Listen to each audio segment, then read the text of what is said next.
Today, ChillPoint, certified 33% human by a robot. This is ChillPoint.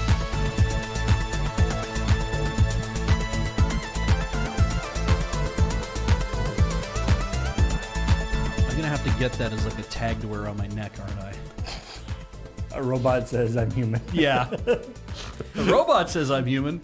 Yeah, well, I said at least 33%. Yeah, fair. yeah, You but just that haven't either checked the means, other people. like, either parts of us or only one of us. Yeah. Who can tell I'm human? Because I am sad that I'm about to run out of food. That's true. It's a pretty normie reason to be sad. It's in like Futurama on the robot planet. They're like, we must test to see if you're a robot. Would you rather have a fluffy kitten or a container of motor oil? And they go and like talk in the corner. Motor oil? Correct.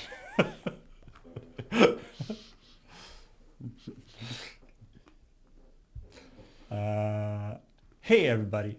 Welcome to ChillPoint show where we talk about video game news and the industry I heard that there was creates snow the news news. this week. There's snow news? Yeah, there's snow news this week. Oh, what was Right, the snow right. news? Snow News Day. It was a snow news day. Oh, I see. This is in the after chat. Right, right. Yes. There's some really good outtakes this week. I cannot wait to watch this episode. I was busy yesterday, and then after being busy, I was extremely tired and falling asleep on couches. So I did not watch Checkpoint despite the fact I was on it. How many couches did you fall asleep on? Two. Yeah? Yeah, there are definitely two couches. Oh no, I didn't. Did you not fall asleep on the couch at home? I did not. Did you Okay, only one couch. stretch over several couches and then fell asleep? I fell asleep on somebody else's couch, and then came home and said, "I'm just going to go to bed." They have a good couch. Do you think we could steal it for our house? No, but we could buy one that is the same. Oh, you want to go the legal method? We can do that. Sure, fine. Legal. Unless it wise. was like a custom I don't think built it's that couch. custom. We can get close, I think, maybe. We'll find something. It's nice and soft, though. It's like, it is pleasant on my skin, so. Anyway, If any of my friends are watching and their couches go missing, it wasn't me. it checks out. It was a person you lived with getting rid of your couch because they didn't like it, and they gave it to us. Yeah. I'll put a cover on it. There will be no You should totally. evidence. I mean, theoretically, you could 3D print a couch. Yeah, it's There's true. even like soft 3D printing stuff now. Really? Yeah, I mean, there's like Is it- soft TPU is it things like- that Oh, I they- guess, yeah. to make Is it- sort of rubbery stuff. Is it like pushing on a stress ball? Probably. Huh, stress ball couch. I would want it to be like And you would also have thermoplastic. to make it out of like you whatever, depending on what the build volume of your 3D printer is. You'd have to make it in a lot of pieces. Yeah. I'm not but it- sure if I'm opposed to a stress ball couch But or if you not. made it out of something like thermoplastic, then what you could do is you heat it up, and when it gets to a certain temperature, it gets all kind of squishy and moldy, and then you not moldy in that way, but it can be molded, and then you just sit on it, and it perfectly conforms to your body, Right. and then you let it cool down, and then you get off before all your hair sinks into the plastic. But as it starts to cool down, then then it's like now it perfectly forms to. I guess I could sit on That it. means though you can only sit in one position. Yeah, but that's why you pick the most comfortable position. It's just sort of accelerating the natural butt What do impression. you mean the most comfortable position? There's like at least 6 different positions I need to sit. See, like, Paul, you have insoles in your shoe that conform to this shape Yeah. of your foot, right? And it's like those aren't entirely like Technically speaking, the insoles more conform my foot to their shape. to their shape, They're the shape that my foot should be. but they are right. But they are designed to be like this is how your foot should be, and then you put your foot on, and you're like, yes, my foot only goes in this one way, and then my foot sits in this thing. So you want like an orthopedic couch that's like this, the shape that you want, the shape that the shape that I am. it forces your But body again, into the proper again, shape. it's only one position you can sit.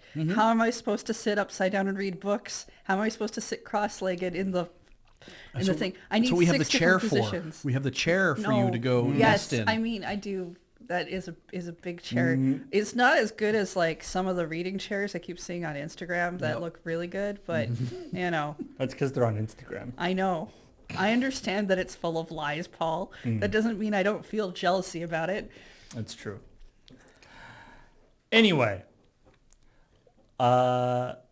let's talk about the episode ChillPoint that went out. Firstly, as we talked about in episode of ChillPoint, actually, there's the thing where Graham fucked up. yeah, And he admitted it. Graham wanted to correct the aspect of saying that the whatever we Highguard. call it, Highguard. Yes, Yeah. sorry, I couldn't remember the name. Highguard was bought for the position in the Game Awards was bought for, and apparently it was not. No, it was a gift. And yeah, and Forbes reached out to Forbes Graham really took us to task and on told that. him, Yeah. how dare. We've done actual research. I love that portion of the story when Graham says that, oh, you know, Forbes has pointed out that we were wrong. Well, they didn't do like a hit piece on me kind of thing. And I'm kind of like, oh, but shit, It'd be that's when we fun. knew we would make it. It Yeah. would be fun, What right? gets me Like, though is I'm like, of course Graham didn't actually know that that had happened because the article was on Forbes and nobody fucking reads Forbes. At least it's. well, I've been very surprised in the last maybe 5 years or so, the places where I've been getting, you know, we've talked about this before, like video games is such a big, I think they have a industry dedicated now. person for video games. yeah, on like it's Forbes. such a big industry now that It's just part of their entertainment. there's so circuit. much, and there's so much money associated with it that you get a lot of really, you know, good game reporting in Forbes, in Bloomberg, Yeah. in, you know, the Times, like, you know, these sort of places that, not like the sort of, rather than the sort of, what is it called? Enthusiast media, Yeah. you know, dedicated places. There's just a lot of the sort of mainstream places have either like an entertainment section that does a lot of video game stuff or even a dedicated video game stuff. But like I think when they first started doing it, they were kind of rolling people from their entertainment circuit, right? Like because a more standard publication has groupings of people within different departments who specialize within that kind of research mode, right? Right. And so I think when they kind of started doing that, that was part of entertainment, and some of them have kind of spun out to like having their own video game reporters. And, But you know, like, you only get like one or two of them because they cover so much. but as we know with, you know, with ChillPoint, it having this sort of background of information, knowing the industry players, knowing the history of, you know, didn't this guy say the exact opposite thing last year? Yeah. Let me go back and look at that. You know, Yeah. having those kind of things is really valuable. So Yeah. anyway, so, you know, Graham corrected himself there, and then used that as a transition into making fun of King of Meat? King of Meat. I keep trying to say Meat King, but Yeah, I that's mean- that's someone different. yeah, Same thing. King of Meat, Pretty sure we've met the Meat King on Rhythm Cafe. which My destiny to be the king is- of meat. which is yeah, I guess another casualty of Amazon Game Studios. Yeah. Yeah. I mean, it would count if we'd known they existed. Yeah, I mean it's also, you know, kind of a shame that, because I mean looking at the trailer now, it looks kind of neat. It's like it looks kind of like cross between like Fall Guys and like where you actually have like weapons and are actually like fighting as well, and are possibly sort of a co-op, I feel like sort of like a co-op obstacle course. this kind of feels like a and we've been like this probably the last 5 years, but this feels like the kind of point that gets, it's like, oh, we never knew about this game, and it's like, right, it used to be, it's like a whole bunch of games would fly underneath your radar because you don't have time to hear about any of them, obviously. It's just Still like do. I can't. Yeah, it still happens all the time. But now it's like games that are supposedly competing at a level of way more investment and way more volume and like that kind of thing, and they should have a marketing campaign. They should how many years did we go by not knowing what Roblox was? But Roblox was making money hand over fist, right? And it's like those kind of things. I mean, they were marketing, just not to us. Yeah, and that's what I mean is I'm like, there's so many aspects of what's happening here on planet Earth. Because there's movies all the time that like a movie comes out, I never hear about it, and then it wins the Oscar for Best Picture. I don't You're hear like, about what is movies this? at all, but I don't look at movies anymore. Yeah, and It's kind of like, right, you can definitely fall off of, despite being exposed to media all the time and like being ensconced in that kind of thing. There's just going to be places where you're like, but I should have heard about the thing that costs like $100 million to make it. It's like, I guess you should have, but also... Luckily, I don't think this is one of those. Yeah, but you were never part of the demographic that they were trying to capture in the first place, perhaps. So I think it's healthier when we don't hear about everything all the time.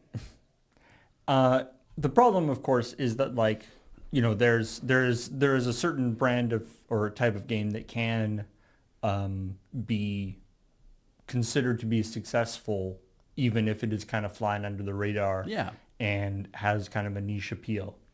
Unfortunately, big multiplayer games can't do that. yeah, Because there's a there's a real floor. There's a sort of minimum viable number of players to make the whole system work, to actually be able to fire games reasonably. Exactly. And be able to put together a team and run, make it cost effective to run the servers and all this kind of stuff. And unfortunately, again, as a primarily single player game player, this is one of the things that makes me kind of grumpy about this stuff is that it's like, there's no, a critical threshold that it's very hard to have a long tail on a game like this. yeah. On these kind of online games, because the costs of just keeping the game running eliminate that ability to sort of make a little money on the side. Yeah, because you just can't say like, it's like, well, it's fine that we have 100,000 players all the time. You know, with 100,000 concurrents, and it's kind of like, yeah, but what you needed was 500,000, and so you can't keep the game running. It's like there's 100,000 people out here who really like this thing. Yeah, again, that's going to depend on the size of the game and like who's making it and Right. not. Like if you take it into What the expectation, like what the like usually expectations these were games are running made by down. quite large companies, so Yeah. they have an expectation of wanting a really large player base. Mm-hmm. And we can play all the glurp they want, but that's not keeping that game alive. But Glurp doesn't require you to be online. It does not. It just requires you to have friends, and I know that's hard, Mm-hmm. but it works out for us okay. Does People who are local. Glurp actually? Glurp doesn't play online. I don't think it has online multiplayer. No. I don't think so. Yeah. I mean, Anyway. I feel like local couch co-op is a good thing to still run. Yeah. Like, I like having the Definitely. online stuff, especially if it works really well. I was surprised when Paul and I played It Takes Two, how well the online actually Yeah. played on that, because The latency was totally manageable. there were It's- puzzles if the latency had not been, we would have been Yeah, screwed. there's a lot of timing stuff. Yeah. But I still like having couch co-op, because couch co-op is like, it means that if you're in a household and you only have the one system, you can play together. And online kind of is like, no, you have to have additional. And it's good for that long distance relationship thing, but it's a little annoying for other reasons. You can do both. And speaking of two people playing together, it's Sonic's 35th anniversary. Yes. Sonic's 35th anniversary. Yeah. 30th Yeah, there we go. anniversary. Yeah, there we go. I'm gonna have to Solicit some new. I have to talk to the person who made us the awesome Sonic's 30th anniversary graphic, and Update see it with a see 5? about getting a 5. Yeah. Yeah. Funny thing. I think they were already talking Did about they just that in send the it? Discord, honestly. In lurk content, they were like, "Oh, I'm looking forward to the new episode of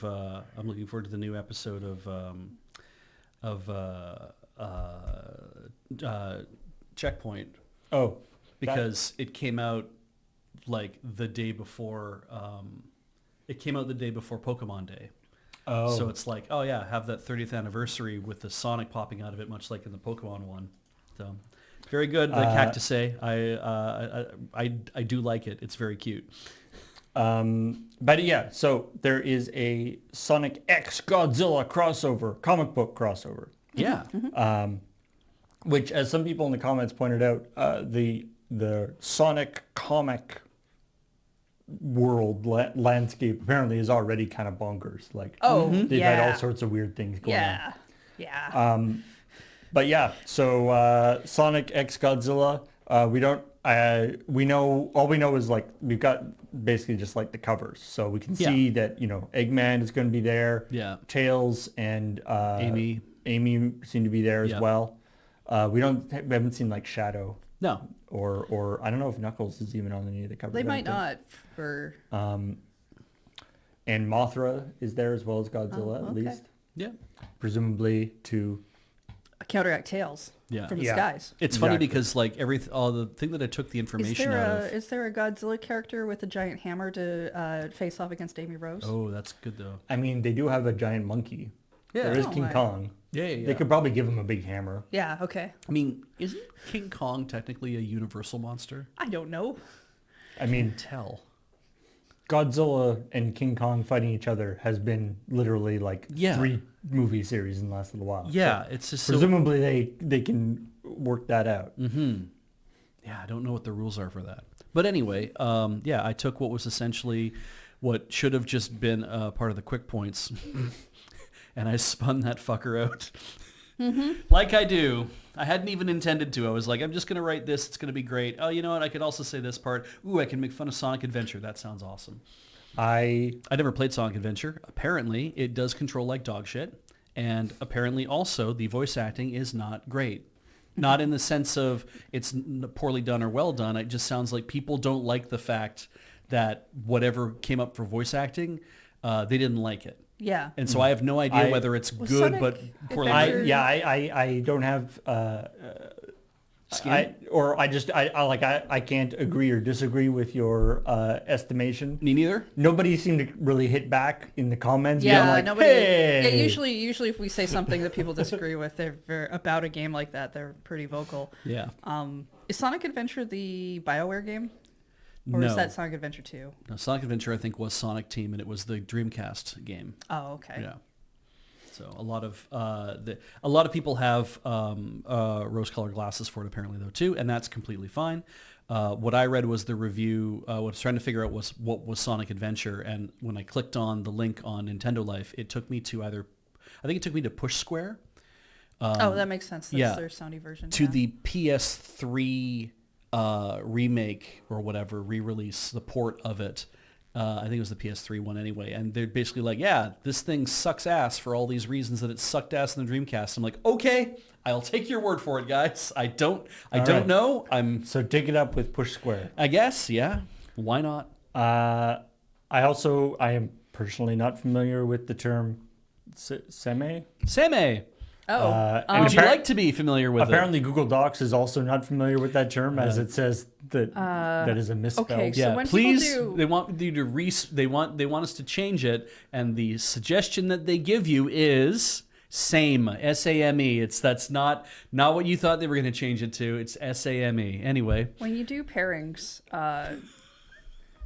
when you do romantic pairings, and you have like this person, you usually name the top first and the bottom after. yeah. And So Sonic X Godzilla so is like it's saying top Sonic X is bottom. the top, and Godzilla's the bottom. He's Yeah. very fast. Because it's semi and Uke. uke. Yeah. He's- So the This seme. is Japanese terms for this.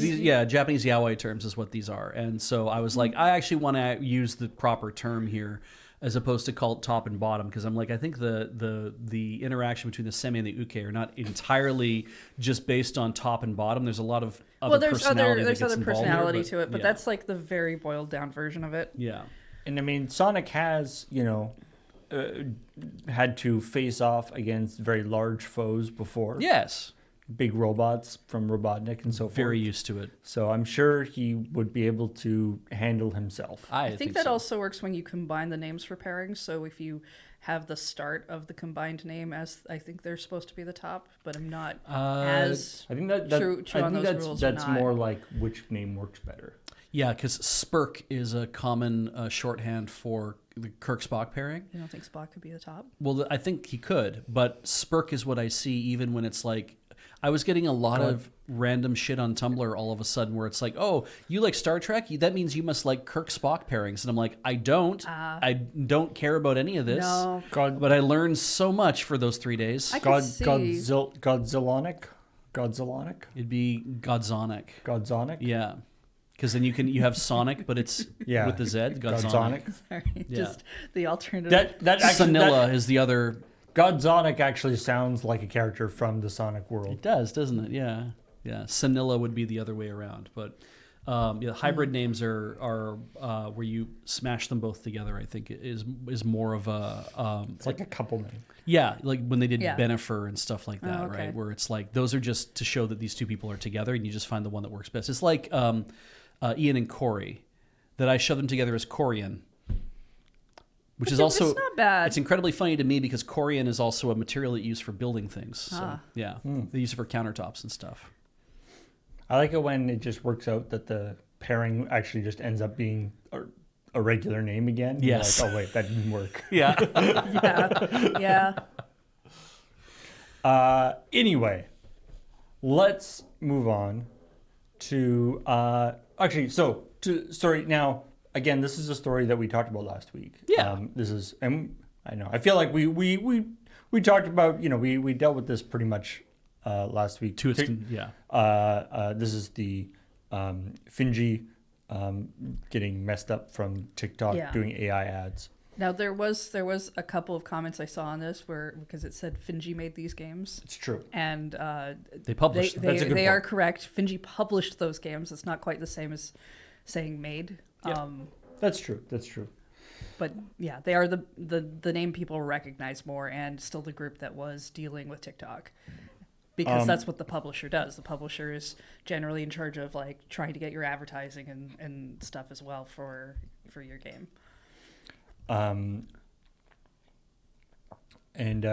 It continues to be very strange and silly. Definitely continue to correct us in the comments, because it's very useful for when I have to do stuff on ChillPoint. Correct yourselves. Yeah, but so there haven't been any new developments in this story. This is just, we saw, this came out after Checkpoint last week. Yep. Saw it this and we figured that it deserved its a little more shine. A little more shine. Yeah. And Nelson wrote this one, right? He did. Nelson wrote this one. Yeah. And yes, I did actually run the text of. I haven't really used those like AI tester things. Yeah, the detector things. Yeah. AI detector things before, but I just like searched for AI detector, and this one was called like GPT-0 or something. Okay. And you write it in, and you paste the text, and you do it, and it was like, yeah.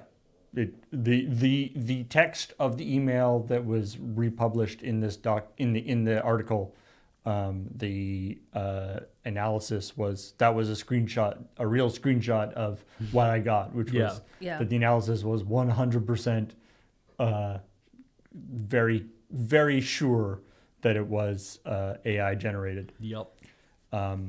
Yeah, I've seen videos for teachers' aides and stuff who go over how they use tools like that. Like that's the first thing they do before they do any marking. Yeah. Right. Of course, obviously I was using it in the context of whether it would work. 'Cause, I mean, to be honest, I was mostly just kind of curious. And then that's why I ran Bija's thing through as well. I was like, what does it see? What would that say? Obviously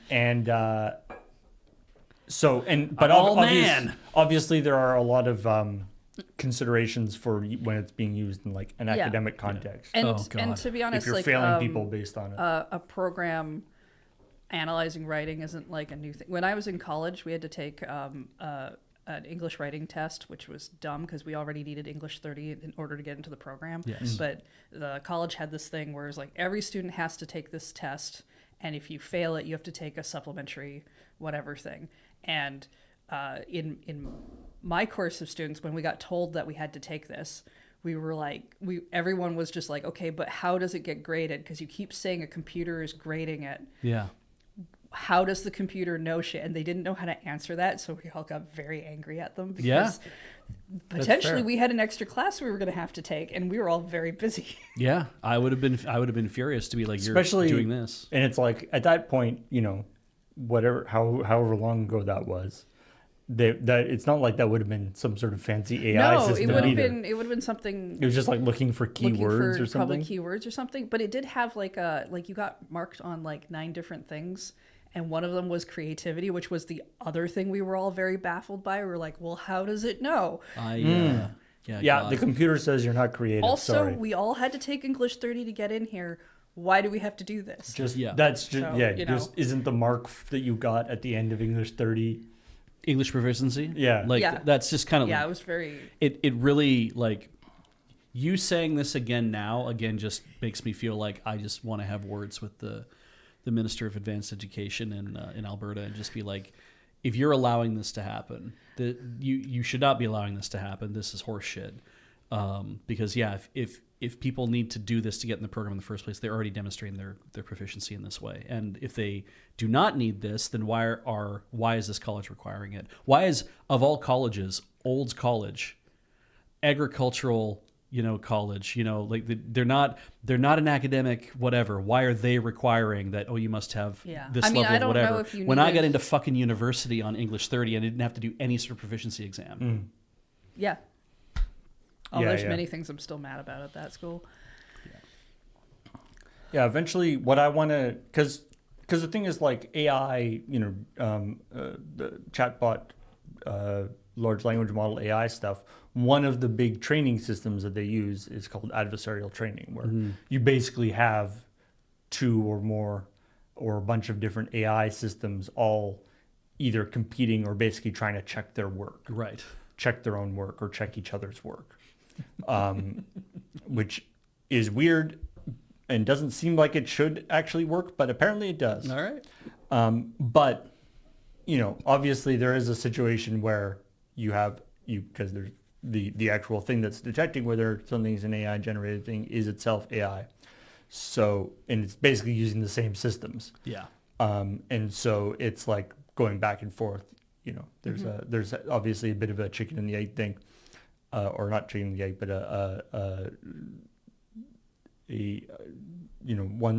them going back and forth and back and forth and back and forth and trying to, and although it's sort of the question is like, should AI be even attempting to not look like AI, right? Oh yeah, that's true too.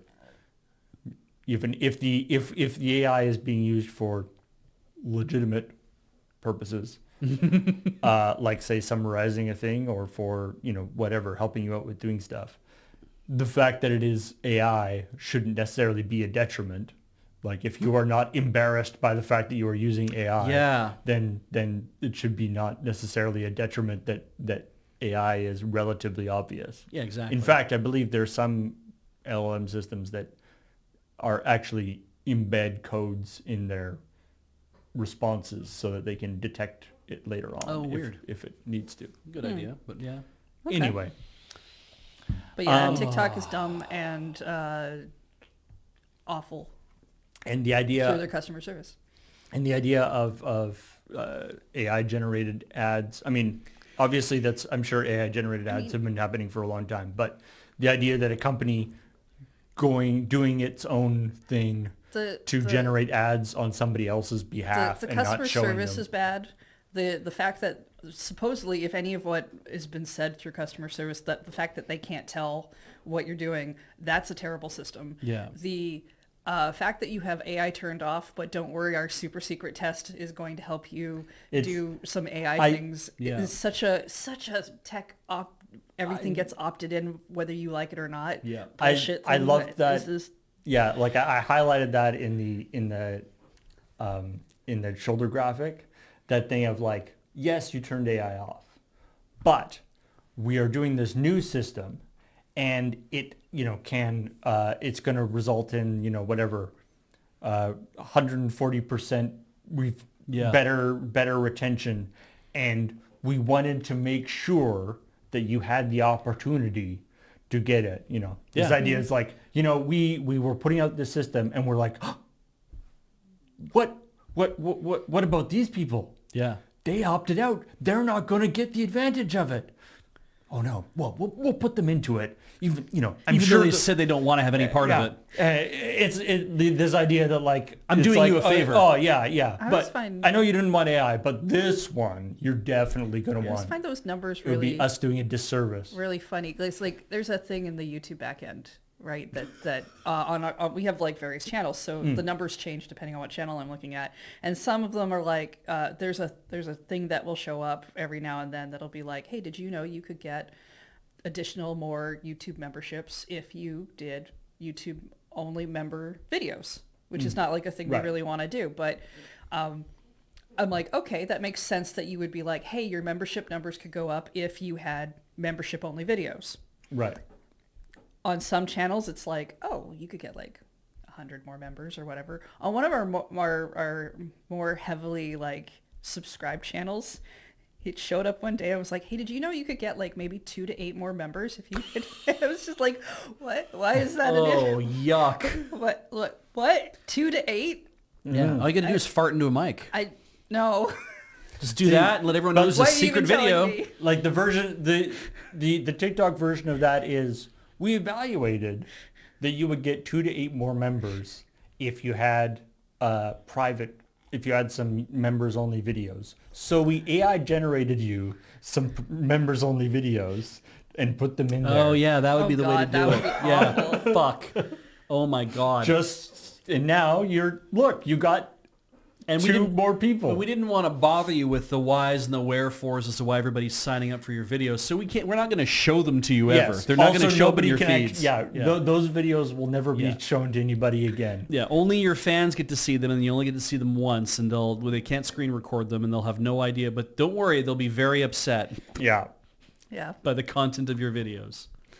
Anyway. Christ. And then, as Beach said in the intro for our quick points, it's a slow news week, which paradoxically means there's too many news. Oh, that was such a good outtake. Oh, it's my favorite. I'm glad. Where you It's said- why I put an additional part of it into the extra after part. In retrospect, the read of there's too much news. Fuck. It's Yeah, kind of like, it's oh, really that funny. actually still makes sense. Yeah. I was like, I screwed it up, and I'm mad that I screwed it up. But I'm like, wait, my reaction actually, it took me hours to realize that it was actually really appropriate. Yeah, it was fine. Yeah. It was absolutely fine, but it was so funny. Graham and I did say at the desk, I don't know if we said it on camera or not, but we did say at the desk that it would have been very funny if we just decided this week it was just oops, all quick points. All quick points. Yeah, just in and out 4 That minutes. was not in any of the No, footage I got. Okay. No. But we did giggle at the idea of doing that. Yeah. I And who kind of- knows? I kind of Maybe- would like an Who knows? episode like we might that. do that. Maybe in the future.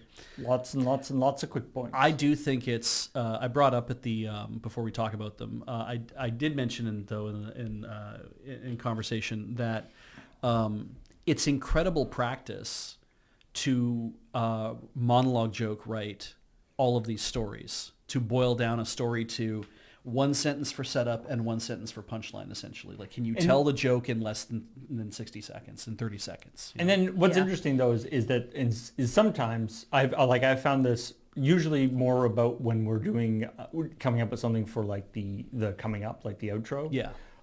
Is that you try to write something, in 1 or 2 sentences, Yeah. and kind of while in the process of trying to find that, you actually be like, oh no, this is a story that needs more. Yeah. And by sort of doing that, you're already sort of like, oh, I can actually flesh Yeah. this out Yeah, into a paragraph long or something rather than just. Yeah, I think this quick points is the first one where I've actually felt a lot like the style in that comedy show that you like to watch. Hang on. You know which one, because it's The comedy show the you back watch. and forth We're gonna get between the there. 2 news anchors. Weekend Is Update. it a Daily Show thing or? where the two anchors talk back and forth to each other. On Daily Show they'll have an anchor and they'll have a correspondent who's saying stuff and the anchor's having to respond. But No, no, like you're talking the about a news different thing. segment where they say a thing and then the next person says a thing, but they I think like Weekend usually Update write from for each. SNL. Yeah, I think it's Weekend Update. Yeah. They have, Weekend Update is still monologue writing. Like it's still the set up punchline. Yeah. But what I'm saying is this. Yeah, they pop back This and quick forth. point one actually felt like that to me this time around, as opposed to earlier ones where It does feel like more modern Weekend Update. Yeah, I know I'm not saying the other ones were bad. I just Yeah. feel like this one actually felt more like that to me this time around. Wait until Graham and I do a joke exchange for Christmas. I think you guys should. I mean, Oh you my basically. God. You Honestly, I basically, think you we should. I think basically it would do be that. really. I think it would be a really fun go to give that style a try. I've never had to write jokes specifically coming out of like where I'm like, oh, I want Graham to have to say this. Yeah, Like, I've I think never- it would be a really funny thing to try out. Yeah. We don't have to I show mean, it if it goes bad. we basically do that anyway with often the person who reads the story isn't Oh. necessarily the person who wrote the story. True, yeah, because if I'm writing for if I'm not on one week, it's like either Graham or Kathleen's gonna have to pick up my story, and whoops, they're gonna Like have to. we could do it where you don't do your first read off camera, and I could loosen the timing a bit for when you break. God, like, that'd be fun. I mean, we'd have to if we're gonna do a joke exchange. We just have to start recording immediately to see Yeah. what happens. I know. I know. Like, there's been a few instances where like Kathleen will be doing a story that like you wrote, and she'll go through and do Beach said this. Yes. Instead of Yep. No. be like, I'm not taking responsibility for this. No. No. Don't ignore that when that happens, folks. Ignore the fact that she's putting it on me. Anyway, let's talk about some of those quick points. We've got the Olympics having the Katana and Sub-Zero fight as a in the ice dance gala. I mean, the ice skating stuff is always really cool, just straight up on its own. But the when people do themed stuff, like I've seen a lot of stuff that they'll do Sailor Moon because they'll do a transformation partway through is really fun. I think I've been seeing a lot of Yuri on Ice related ones this year as well. And now this is the ice dance gala, so this is after the actual Yeah, competition. it's an exhibition. Yeah, But they do have more fun with it, right? They do. Like they Exactly. do more costume stuff, more like I think someone did K-pop Demon Hunters thing where they were dressed up in the Your Idol outfit while they were doing it. Oh, yeah, And I guess like figure skating already has that sort of even at the professional level, or even at the competition level, it has that sort of built-in thing of sort of costumes and performance. Because it's dance. It's dance on ice. Right. But I do think that maybe other sports could get involved in that. yeah, you like know? ski jumping. Yeah. Yeah. It's like they do the proper ski jump. Yep. And now I want to see the silly ski jump. Yeah, exactly. Yeah. I mean, well, and I want to see like somebody do a ski jump and then just a shot of them like in midair with like a chessboard, be like, yeah, exactly. They pull this thing out, they're like, oh, yes, and then they land it. I mean, there's a few, because there's a few sports like. what is silly luge? Figure skating is definitely like I think you just have to mic everyone. given all the sports figures. I mean, all of these sports have a degree of danger to them to begin with, anyway. Right. Figure skating at least is one that's like you do not leave the ground by very much. Like you can slip and hit your head, Right. and that would be awful. But it's like ski jumping is in its very nature is dangerous. So moguls and a lot of like snowboarding stuff can be very dangerous, right? So yeah, the fun one, obviously, you don't do the real dangerous. No. You don't do the dangerous stuff. You just do the silly looking. Exactly. Yeah. Right. So it's fun to think about. Like, I mean, yeah. What do you do to in some of the other sports, like when you're going 132 kilometers an hour or whatever on a 4-man bobsled? What do you have them doing? That's there's like the but yeah. what is it? I always remember there's a Put streamers on the sled. well there's looks so cool. a video or a movie I saw it was a talk by Graham Chapman. Yeah. The thing, and it talked about him going to the Dangerous Sports Club, which is one of those silly things that they do in European thing or whatever, right? And he went to the event that he went to was a downhill event where the only requirement was the thing that you go downhill on is not something that you're supposed to go downhill on. So and so I think he ended up going down on like a table. Yeah, okay. With like 3 other guys. Nice.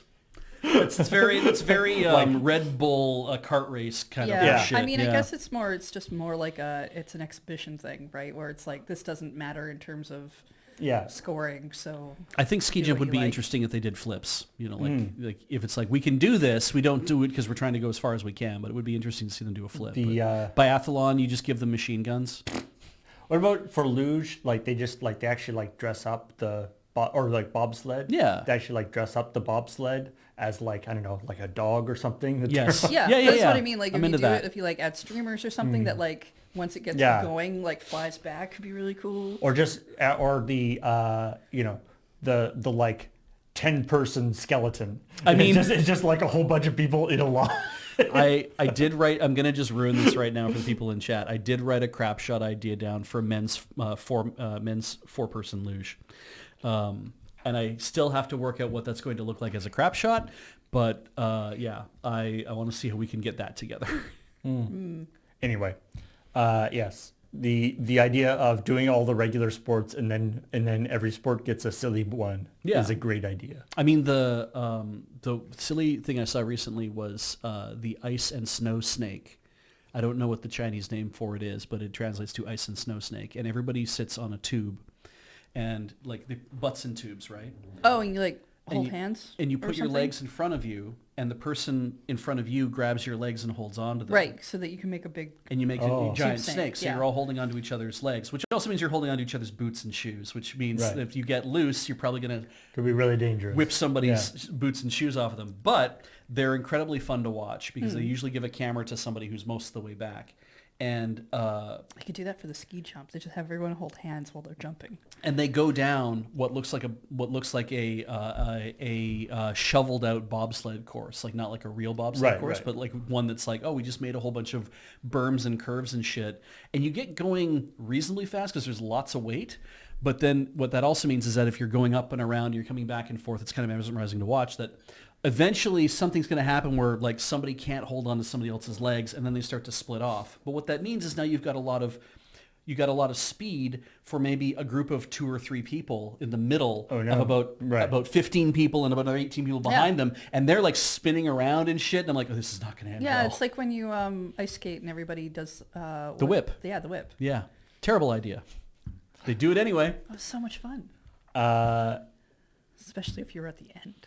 Speaking of terrible ideas that apparently they decided to do anyway, they made 30th anniversary logos for every Pokemon. That's a lot of work. I mean... Some poor intern. I mean, obviously they're all done in a particular... They all have a style. They do. It's a particular style. And It's probably not done by an intern, dude. No. I was thinking that like some of them could have been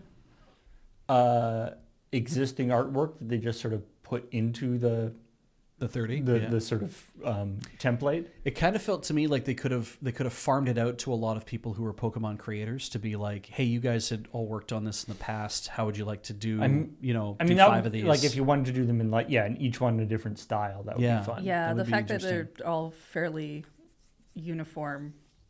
I think there's some differences on the 30 depending on certain Pokemon, but I mean, some people were in the comments for art that were talking about they clearly cared about some of them more than others. Like some of them got like cool customized things. Yeah. Some of them not so much.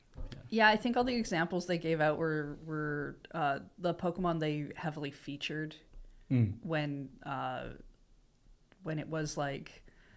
That game had this Pokemon come out because like Pikachu, obviously. Yeah, Pikachu gets a good one. Big seller, but like the people kind of sometimes I've seen people refer to them as like Pikachu clones, where it's like was it Plusle and Yeah. Metal, like Meaning- they basically look like Pikachu, and those two were featured more heavily when they came out. Yeah.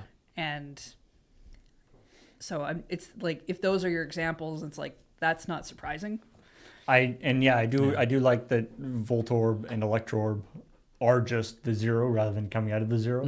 although having it be the same template, so it's a circle coming out of a circle would be kind of fun. Oh, to yeah, do, yeah. But yeah, I assume it's more popular Pokemon are getting maybe a little bit extra zest, and then whoever is making them up, if you see a Pokemon that's less popular is getting a thing, maybe that's just their personal fave. Yeah. Because sometimes A lot of Trubbish fans jumping in the comments. and they should. Trebus is cute. Yeah. Yeah. We didn't do it as like a balloon fight. It was like, yes, even Trubbish got one, as more of a thing to, I mean, yeah, that's right, all of them. He is a literal pile of garbage. Yeah, even Trubbish got one, so be That's happy, not Trubbish an fans. insult. You don't know if he's a pile of garbage. He's definitely wearing a garbage bag. yeah. Did all the 26 Unowns get one? I don't know. I didn't look. All right, fair enough. It's I like the fact that they did this, and I also believe that somebody said, "Man, I hope this isn't like an AI exercise." And I'm like, I will believe that they had artists working on this for a little while. This is something that has come up actually in the last little while doing graphics for ChillPoint. Is because I've been burned a few times accidentally getting AI images when I didn't intend to. And that's frustrating. And so I've started using DuckDuckGo you can do image searches there, and it sort of explicitly tries to take AI stuff out of it, although obviously it's not 100%. Yep. But you get to this point where it's like in this story there's that it was just like that at the end of the story about TikTok. There's it was just a person yelling at a computer or whatever. And there's a picture of like a guy Yelling at another guy with a monitor for a head. Yeah. And I was like, it for a second, like it took me a second to be like, I was like, oh man, that's such a perfect image, but it's an AI image. Probably AI, yeah. And then I was like looking at it, and then I actually I saw how old that image was. Yeah. And I was like, right. There's just Photoshop. Yes. Yes. We've had it for years. We've had images of non-realistic things before AI. Yeah. Yeah. It was just Photoshop. It's just lying. Yeah. Or not lying, but it's just take a couple of stock photos and montage them together. It's not actually, you don't need AI for that. No. Anyway. Final Fantasy VII Remake Yes. has this weird thing where due to certain things that they've made due to optimizations they made on the Switch port, Yeah. it's sometimes the anti-aliasing on certain things in the part that one people noticed in particular was Cloud's hair. Yep. Goes a little screwy. Yep. Yeah. I mean, It seems to be mostly related to when you're in handheld mode instead of dock mode, because it is a little bit lower power. it And kind of makes sense that it's his hair though, because it's very kind of thin and wispy in places. And that's hard. I mean, are you saying Cloud is balding? Is that what you're saying? No, I'm just when the way they have the hair, when it feathers out, it yeah. it's almost like there's only a few strands kind of going off, you can get hair to do in real 'cause life. It's not film, right? It's we have to render all that shit, so naturally you're gonna have some badly rendered bits. Before they tried to get so good at making hair look like hair, right? It would have looked more cartoonish, more thick, and I mean, kind of. in the original, it was 5 polygons. Yeah. Yeah. But I'm thinking of more of what you see in PlayStation 4 PlayStation 3, right? Where we're off of polygons, but hair still kind of looks like a weird plastic wig sometimes. There's plates of hair that kind of all like it's like a thing that hangs together, and it looks like it's been very heavily. And now because they're trying to make the hair look more realistic, you get like these little tufts and stuff that get very thin and wispy at the ends. Mm-hmm. Yeah. Which looks cool when they can pull it off, but also that's where it's gonna show up the most. So it's, on it's thing. Apparently the thing is it's like it only happens sometimes because it's using like dynamic resolution stuff. Yeah. So in certain scenes it'll be fine. In other scenes, there's just not quite enough data there for it to make it up nicely. So anyway, to be honest, like the shoulder graphic I used in that image in that story is supposed to be illustrating the problem, and to be honest, I had to look like really closely to be like. So you popped the picture up on the preview monitor for us, which is not a big monitor. I think it's a 32-inch TV that we have up as our preview monitor, and he's like, well, this is what it looks like, and both Graham and I are sitting here like, what? And then Graham like grabs his glasses, and he's like, what? And then he gets up and he walks over to the TV, and he's like, I guess I can kind of see it. I'm like, yeah, this is actually why I love, it's the one nice thing about having slightly bad vision is that I can sit on my couch and looking at my 65-inch 4K monitor and be like, it all looks excellent, I think. You just good kind thing you spend all that money on 4K. You just give up a bit. You can't buy a 1080p TV that big these days. It's just like, it doesn't fucking matter anymore because it's all going to look like smeary shit to me anyway. Yeah. So for years I didn't care about moving to 4K because I was like, a big like 50-inch 1080p TV was enough. Like I can see what people are talking about when they bring it up. Most of the time I don't care. Yeah. Anyway. Anyone who really cared about that would have played this game not on a Switch in the first place. There's that too, right? It's like it largely doesn't matter. But what it did mean is we got to make a joke about dicks. It's true. Yep. It was a really good joke. Thank you. I wrote it myself. Oh. You did good. I did good. None of your stories scared me this week. I'm glad. Kirby Air Riders has had a patch. It had some. This was actually just one of the patch notes that we pulled in from the Kirby Air Riders patch, which is that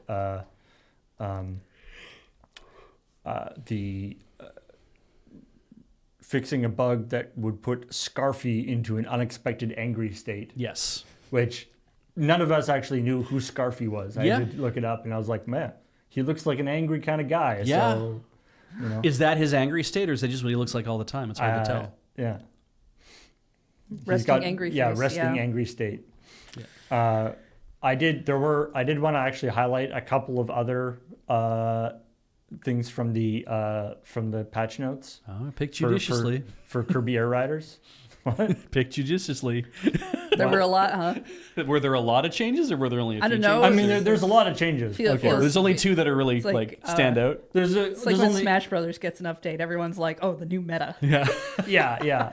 There's a lot of stuff where they just like tweak the speeds of different things and stuff. Oh, yeah, okay. But I did like things with like, what was it? Lowered durability of the mushroom cap.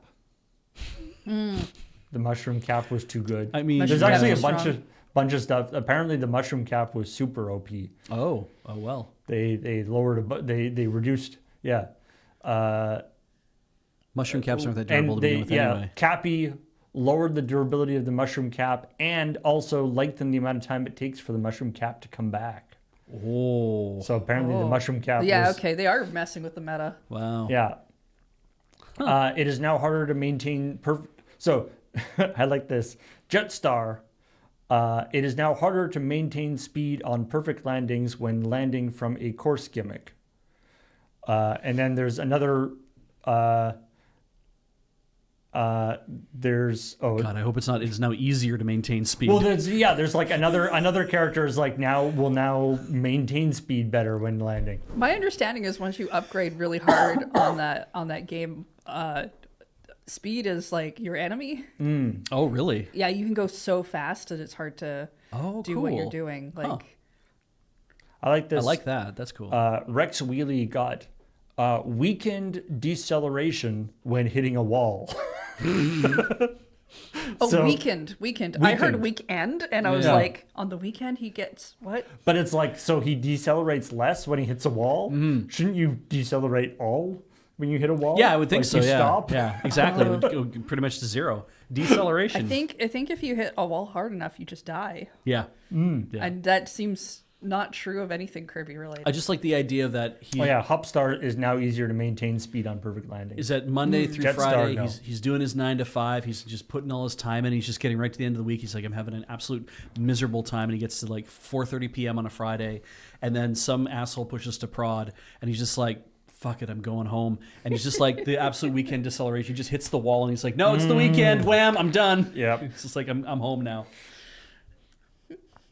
Apparently there was a lot of problems with the checklist, oh no! there were problems in the no. checklist. I'm glad they fixed them. where the Uncheckable. number of events, machines, riders, etc. would not be counted correctly in applicable tasks.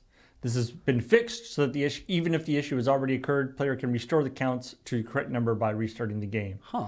And then there's another bunch of other things where it's like fix an issue with the checklist where reward completing wouldn't happen. Fix a reward with No. fix an issue with the checklist where the task hit 2 riders with kabooms in a single race would not be considered accomplished in an online match, even if the conditions were met. You go, I clearly That would be kaboomed those 2 That would guys. be so frustrating. Yeah, like Oh my god, no, I hate that. I'm glad those are getting fixes. I haven't even played this game, but I'm like an in-game checklist that won't trigger properly. Yeah. And of course, the most important, made several other miscellaneous gameplay fixes. Ah, yes. Gotta always have that. Well, Bug fixes and software improvements, stability improvements. Anyway. Dwarf Fortress had a good one this week, apparently, which I believe was Dwarf does not get happier by attending meetings. Dwarf continues to attend meetings. Continues to try to attend meetings. mood. Yeah, yeah.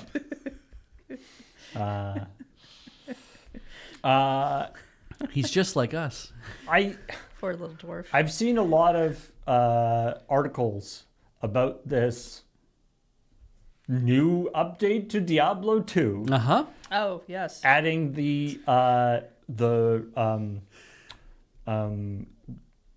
what's the they're adding there's like a new class and some new stuff. Okay. So it's an expansion of sorts. Yeah, Okay. I've Diablo seen 2. Yeah, I've seen a bunch of articles about it, but not like. But why though?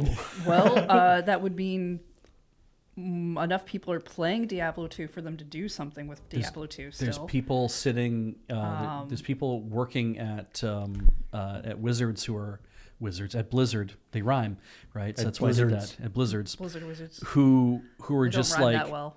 who are just like, oh, we have an opportunity. Like, I want to do some. It's like we hired this guy, and he came in, and the first thing he did when he got here is that he went in and he fixed a problem, and apparently it was a problem that had been bugging him with our product for like the last and then he 3 quit, years, yeah. and then he put in his 2 weeks notice immediately and left. And I'm like, this is what this is. This is somebody at No. Blizzard who got a job working there and was like, how do I get in the Diablo 2 team? And then he did whatever he had to do, No. or she, or they, but this person did whatever they had to do to get onto that team. They wrote a new class and did some other stuff, and then they said, great, and they just shadow pushed this update to Diablo 2 after 25 years of, I just want to play as an elf priestess, why can't I do that? No, that's definitely not what happened. With a firm buttocks. Well, this is I a mean, war- they probably this is a put in a warlock. butt. Yes. Okay. With a firm buttocks? He's wearing like a big robe, so you okay. can't tell. He could. You don't know. Yeah. But anyway, there's so Diablo 4, which is ostensibly the current version of Diablo, is also getting like an expansion this year, but not. I don't think that this is sort of tied into it. It's like the warlock went back in time and added himself to the Diablo 2 game. I mean, that would be kind of cool. That would be super funny if that If was the there's, whole like, thing. It would be cool if, like, rather than a warlock class, it was like a time wizard class. Yes. Yeah, right? That would be so good. Oh, man. And he just gets retroactively added to the other games.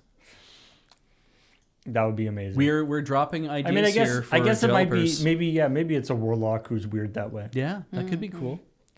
Weird lock.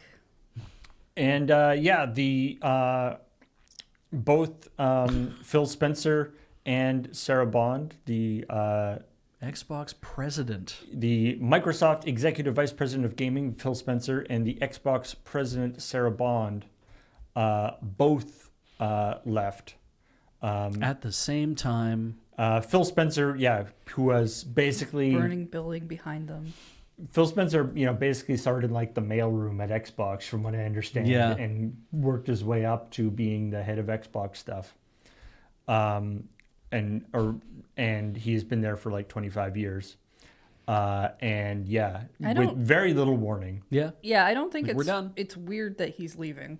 I mean, it's probably weird that it happened with as little warning as it is, but like it's at not some weird point, that he's leaving. Leaving was going to be a thing, right? Though it definitely feels like an awful. I'm sure there's an awful lot of like, well, we're doing our stuff with gaming here and whatever, and Microsoft being like, it doesn't use Copilot enough. And I think that probably that's again here we are at supposition. It doesn't use Copilot enough. It's like, oh, I better start like writing my resignation letter at that point. Like it's I think I have to go. I think I've made enough money off of this. I'm going to leave. That's fine. We'll put the AI guy in charge of your job.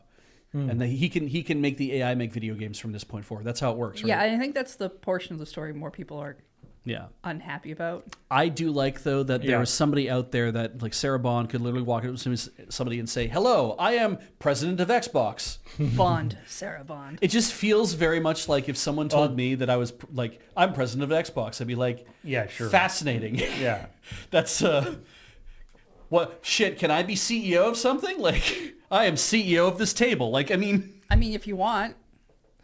There is an aspect where, because part of the whole thing with both of them leaving is Sarah Bond was sort of the assumed successor to Phil Spencer. Like, because people, as you say, it wasn't that unexpected that he would be leaving. I just said he's been around for a very long time. And the idea that he would leave at any point is kind of not weird to me. And Sarah Bond, like, you saw there's the shoulder graphic I used there. Like, Phil Spencer and Sarah Bond have been doing a couple of like Q&A events together and different things. So it's like, okay, she's going to be the next person. And so for them to both leave, you can, obviously this is not true or not something that we know, but you can imagine it being something of like, Phil Spencer being like, I can't handle this.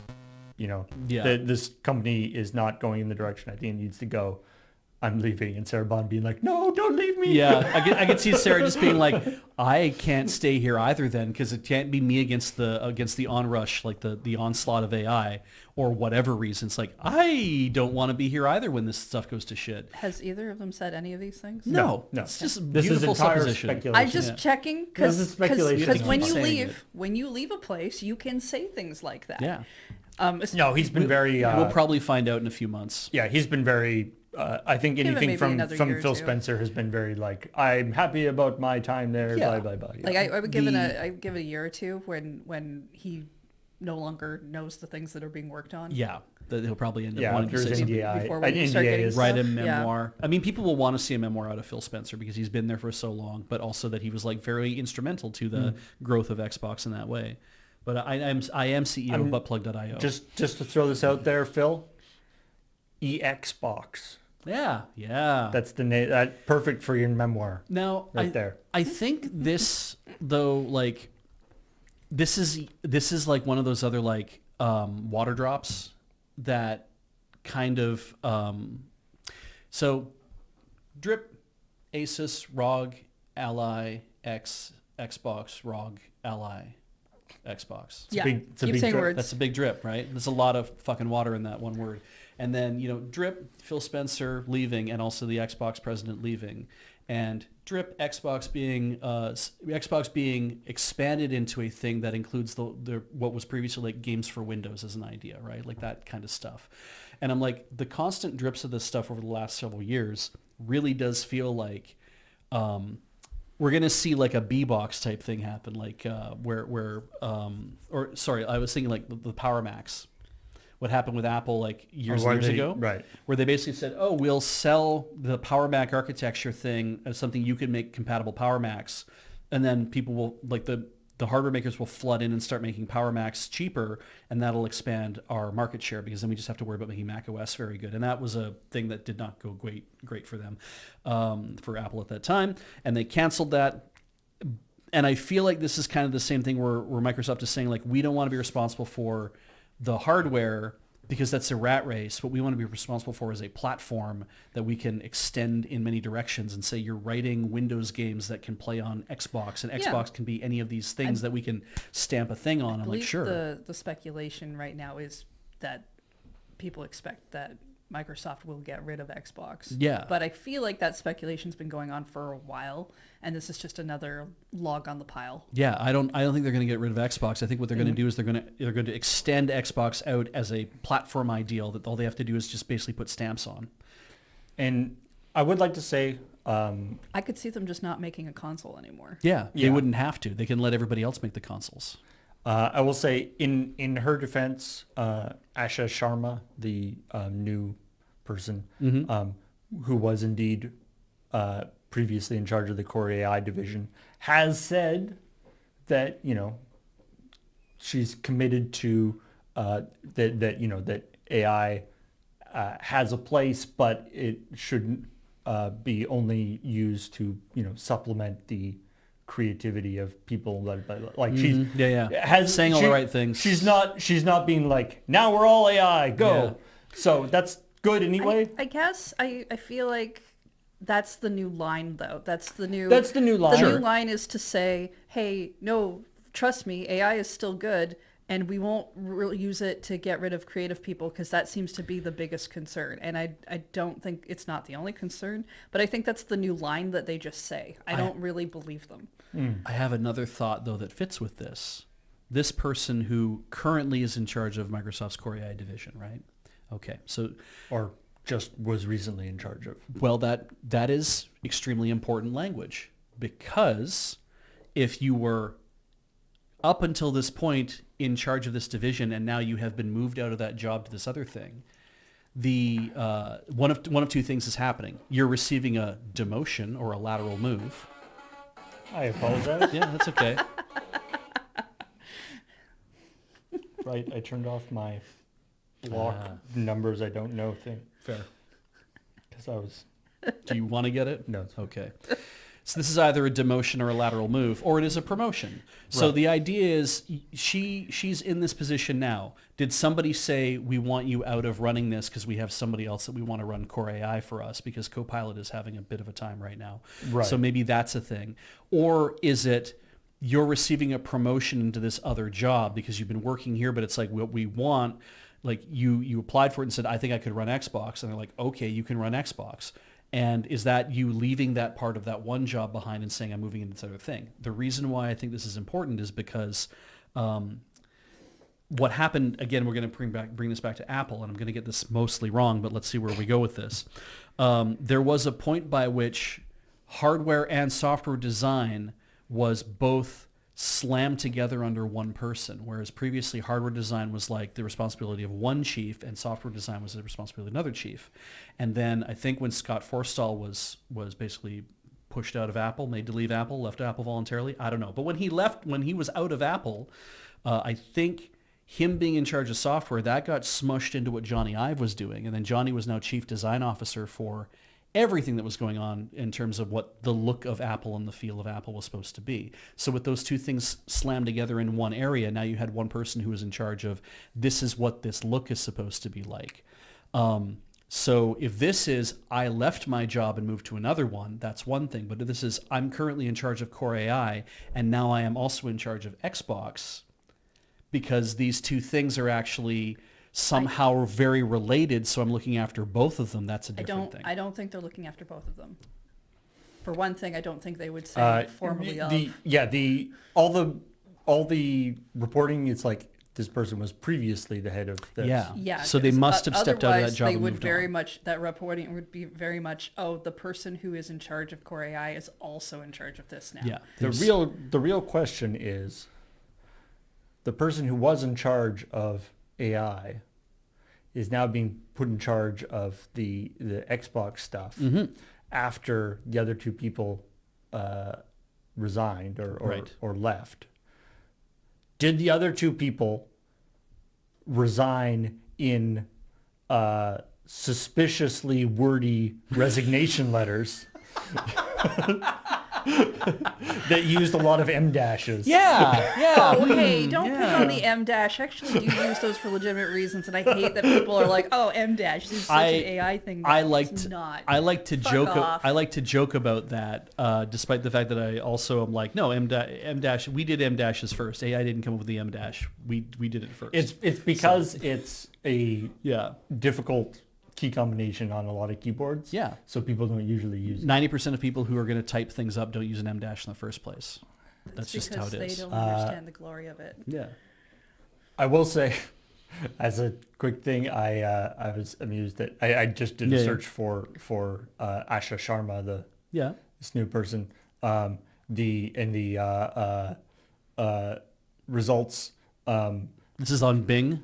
This is on Bing. The suggested searches from I do enjoy the wording of Asha Sharma Instacart husband. I'm assuming her husband runs Instacart, but it sounds like she was just like getting her husband off Instacart. Yeah. Is there a story about when she got a husband off Instacart? I've seen weirder anime. But yeah, and of course, Asha Sharma controversy is up there in this. Yeah, I mean, I'm sure there have been whatever. Whether or not there's been controversy, I find that sometimes that's just a popular thing to try to search. Right, just being like, what has the controversy? Is there a controversy? Is sometimes it's hard to tell, right? Like we have the social media hellscape. If you're not like getting all of it, so you don't always see like maybe the news bits. I find I will often see things from people who are expecting that I've seen the news, and so it's just like a lot of like. Something has happened, but I'm not quite sure what, but I know it involves this person. So, of course, the thing you're going to search is person name controversy because you don't even know what the thing is necessarily. You just see people being angry. My favorite thing is like on Twitter or Blue Sky or wherever where they have the like trending things. They'll be like, this actor controversy is trending. And you look at that tag and 90% of the things are people going, why is this person controversy trending? And it's like, it is because everybody's writing that. Yeah. It's like, don't you understand how the system people asking about it increases the trendingness of that. I'm going to beg you to please not go to Google and start putting in all of our names and then writing in the word controversy or writing in something else next to it. I did, in fact, I got a report from somebody that said that when they had Googled somebody's name here at the moon base, it came up with the AI response came up with a whole bunch of like really serious crimes that they had committed. And it was like, what? And it's like, right, what it had done is I think had conflated a lot of information. Someone with from a similar name? Yeah, and it conflated a lot of information from like, this person who is with Loading Ready Run and but also they did terrible murder or like this sexual assault or like that kind of thing. And it's like, okay, like, yeah. So just please stop Googling us because it's just going to turn into that. Don't look at AI results. We can't stop it is the problem, right? Like there's no way you can't pick up the phone and call Mr. Google. There's Well, I mean. Yeah. Speaking of things that you can't stop, Bungie has vowed to permanently ban anyone who cheats in Marathon. Okay. All right. They're going to be super hardcore about no second chances. Yeah. Obviously they're like, we're going to permanently ban anybody. Obviously there's going to be some sort of system for so if you get banned for griefing Cameron, I guess send them the ChillPoint clip where we said it was okay. Yeah. I guess. So that they know that was fine. That was consensual that was griefing. Griefing, yeah, not a cheat. I mean, I still think you probably get hit for some sort of punishment if you're griefing. I would assume so. You should. Yeah. I don't know. I haven't seen Cameron today. I have. Stick with the lie. I don't know. Is Marathon? I know the sort of server stress test is happening this weekend. So, Is it? I'm curious I how people are enjoying it. I got an email that said I should join the server slam. And You play a lot of Marathon. No, but I'm on a PlayStation, so I get the marketing emails. Right. Which I know I could turn off, but sometimes it's actually the only way I see stuff about video games now because I stopped reading about video games. Ever since you started editing ChillPoint, you were like, I can't take this shit anymore. Sometimes. Yeah. I like to take breaks. And 5 minutes ago.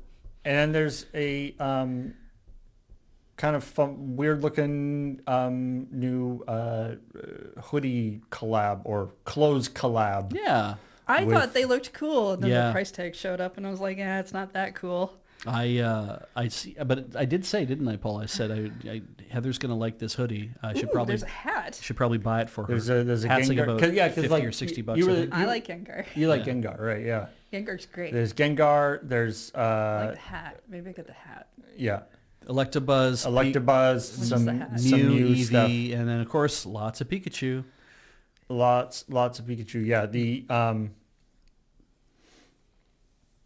it's Pokemon X Jimmy Paul by Defuzzed. There's also a T-shirt. I'm gonna put it out here right now, Heather, that the hoodie is 96% polyester and 4% elastane. Of course it is. So you know what this thing's going to be like when you get it. Ooh, this hat's fun too. Look, Gengar's It's a good. I found a better Yeah. Gengar Yeah. hat. Yeah, absolutely. Gengar's kind of a polyester kind of guy. Yeah. He's a weird, creepy, sweaty little guy. Maybe I'll just. Oh, there's some good Sweaty, clammy Gengar hats. little Maybe guy. I'll just have a collection of Gengar hats. There's a as I Oh, but continue not the to, Mega one. I don't like the Mega Gengar. That's as I ugly. continue to shop for clothing, I start to discover that I'm like just going online and having a look at a thing to be like, is this the thing that I want to buy? When I know that this shirt that I'm wearing, I can't see it right now because I am looking at the camera, I'm looking at a laptop. So it had better feel really good on me when I'm wearing it because I do like this shirt a lot. I like the way it looked, and when I put it on, I'm like, I like wearing this shirt, and I like it, and I want to keep wearing the shirt because it feels good on my body when I wear it, and that's kind of that's where 90% of your purchasing of clothing has to come from because you don't get to look at the shit all the time. I will not wear a hoodie that is uncomfortable. Yeah, and I really feel it's going to be like one of those really like satin finish feeling things that are all kind of like droopy and shit. They're just the size that they are. Like it doesn't, anytime I see 98%, 96% polyester for like a full color hoodie, I'm like, that thing's going to be disappointing as a garment. Like I wear the Lure 20th anniversary hoodie a lot at home because it's like it's not super heavyweight. Yeah. So it's good for this time of year, but it's also pretty cozy. It's a 60-40 cotton poly brushback fabric. And the brushback thing, I think, is what makes it feel very comfortable and fleecy, but not like the cheaper fleece. Do you want to look like you're wearing 3 hats? Like stacked on top of each other? Oh my God. I've done that. Huh. I like these panel hats though. I think looking at those, I was like, oh, that's kind of a cool look. I wonder if I should keep that in mind if we ever make a hat again. They are all kind of the same design though, aren't they? They're like panel on one side has the picture and I mean they're just dropping out different Pokemon and some colors. It's and stuff. Like it makes sense. Unified design language. I figured that the shirt might be would be a more interesting than a short sleeve shirt, but I don't know if that's really your jam. Mm-hmm. So it's probably also poly as well. So anyway, a couple other stories that showed up that didn't make, despite all the quick points. What? There were stories that didn't make it into ChillPoint when we had the quick point section? Didn't make it, yeah. That were available? we all went to bed early. We're all so tired. Let's write quick points and go to bed. Balatro is getting a Switch 2 version. Oh, okay. Which is one of those ones we're like, Just it's going to be like 4K, but still pixelated, which is weird. Better effects. I guess maybe it'll run nice? Uh, I don't know. I mean, good. So actually, 60 FPS. Yeah. Okay. HD rumble, and this is actually cool. Mouse mode. Oh so yeah. you can for selecting Oh cards. yeah, I suppose that would make sense That for a makes game like sense. that. If I that's haven't what you really want. used mouse mode too much. I don't think I will. It's. I'm sure I haven't tried it, so I'm sure it works fine. But I just don't care. Fallout 4 Anniversary Edition, which it came out after this, all the Skyrim improvements and stuff, right? Does not have mouse mode. Huh. Super odd. weird thing to not put into a Bethesda game like that. And Yeah, first-person shooter. it's a free update, by the way. Oh, if you already have a Switch if, too? if you already have Balatro. Nice. For Switch, yeah. I mean, Nice. I think indie games typically tend to do that because it's. Yeah. I mean, I think even most other games are doing it to the extent that people are pretty grumbly when they don't make it free. Like even a lot of Nintendo games are doing free upgrades, and then some of them aren't. Just to be. No, not totally. Well, yeah. That's where the confusion comes in because Yeah. it's like if the upgrade is like something like $20, then that one probably has kind of some DLC to it, but that does mean your upgrades are tied to DLC, which sucks. And then the ones that are, I think, around the $10 mark, I'm assuming these are US prices, I don't really know, Sure. are like just more visual upgrades, but again, Because like the Breath of the Kinda Wild, Tears of the weird. Kingdom update, those are available through NSO, but you can buy them separately. yeah, for like $20 each or something, US, I think. So it's more that it's like there's tier levels and it's confusing, but there's some parts of the tiers that make it like not great. So yeah, when I hear that a game's like, hey, we're putting out a Switch 2 version of our thing and the update's free, to me that doesn't seem normal. But maybe I am just hearing too much about all of the non-normal things. But it is Yeah. yeah. Yeah, Yeah, Kirby had DLC attached to that, which is Oh, why there it was is- Right, funny. But yeah. A that's bunch of also them why do I have bought DLC that. I connected probably to wouldn't have bothered if Wait, is the DLC good? it's all right. It feels kind of like there's some extra stages, but it does feel a little weird because they didn't add like extra star stages for the. Was it like I think they added a couple extra powers? Can't remember now. The new stages were fun. It just kind of felt Wasn't that big? not like that interesting to me as an update. I feel like They were fun, though. The Balatro story is the only one that didn't make it in out of the entire list, isn't it? Do you all secretly hate Balatro? No, there's a couple here. Oh yeah. Not too many. Okay, Okay. quiz. Here's a quiz for you. Sure. Okay. Which CEO Which CEO? Oh God. is this quote from? I have to remember their names. Or just what? Just the company? What What company? What Okay. company? Okay. I can maybe do company. We failed at our most basic job. Oh. None of them? What? Bungie. I mean, that's the one I would think would be because they have kind of been like gnashing their teeth and wringing their hands a lot about how Destiny 2's been going. Because they've been trying to make it like I feel like better I for saw people. this headline actually, which a is gaming wow. CEO. like a big company. Pretty big. I mean, Okay, but not like one of the big three. does Not one of the Amazon big three. does Amazon Game Studios have a CEO? I mean, probably, but I don't think they'd ever talk. I mean, they do have somebody in charge of it. I Yeah. think that person has changed a couple times. They're probably but not the CEO. It's of not. that. Okay. It is not. It is not a game developer. I'll tell you that. Oh, this is a game Sega. publisher. No. Oh, Sega doesn't make games anymore. huh. A CEO of All a right. company that's not a game dev or a publisher. All But right. still in the gaming industry. All right. All Is it right. IGN? It is Discord. Oh, Oh, sick. I don't think of Discord as part of the gaming industry. Is it me? It is kind of though. Yeah. I still don't count it, but The fun thing with Discord Okay. is now can you guess what it is in response to? Oh, was it in that they didn't sell out fast enough. age verification? Yes. Yes. Oh, that would But make I more was just, sense. it's like even for Discord, it's like, do you know how little that narrows it down. Yeah. Because Yeah. I'm like, we failed at the most basic level. And I'm like, if you're talking about Oh, you're that's talking about right. They how- did an updated statement. age verification is like, we didn't do a good enough job explaining to people how age verification is going to be the best thing they've ever had in their life with kittens and puppies, versus, hey, when we let millions of people's accounts be exposed and stolen from us, that's where we failed at the most basic level. I'm like, I would think that's what that statement should be in reference to, as opposed was to, a while ago oh, now. we didn't explain it well enough to you to know that you idiot plebs don't understand why this is a thing that you need to have injected into your friggin' veins. Like, that's what gets me, is I'm like, that if you're saying your failure is, oh, we didn't tell you how good you want it, I don't I'm think like, that's no, quite what so they were going for. what I he's didn't saying read here- the article, but Yeah. you're coming down really hard on cynical when you haven't even. I'm used to hearing this kind Yeah. of stuff, right? Where it's Says, like, but we want a good thing. And it's like, Let me be upfront. We knew this rollout was going to be controversial.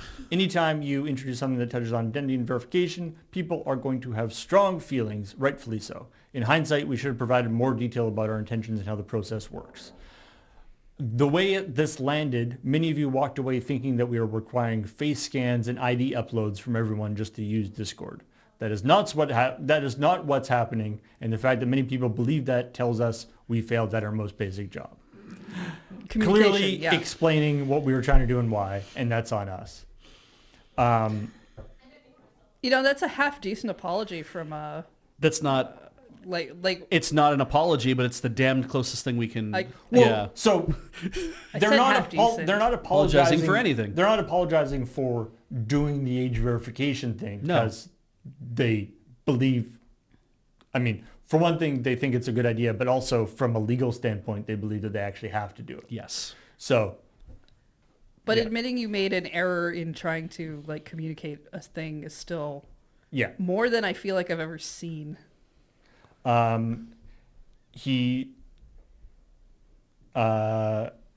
He's saying, we know many of you are skeptical about how we handle partnerships, and the security incident last year involving third-party customer service provider only ends that skepticism. So that's covering the, what's it called? The Face aware or whatever. Peter Thiel's thing. Palantir? Weren't they using Sorry, the Palantir was thing? Palantir doing their face verification? Yeah. Yikes. Holy shit. Yeah. That is one of the I thought it reasons was a why, different no, company. it's one of the reasons why people were up in arms. They keep saying not one of not SCA. It was still a company that, people were really up in arms about. yeah. Fascinating. Persona, yeah. Oh, yeah. Right. Which is also owned by Field, but it's not Palantir. Anyway. So anyway, you're saying there. To be clear, we did not use that vendor for age assurance. In fact, we were no longer working with them at all, and we've taken lessons from that instance here. So, saying that. So he's saying the two things that he wanted to get across that he felt were not understood is, one, there was that third-party customer service provider that had thing. They weren't involved in this particular age verification thing. That was a different thing they were using that for, and they're no longer using that, and they were sort of firewalled from that information. And then the second thing he's saying is that the vast majority of people won't actually have. There's nothing like basically we are rich. He's trying to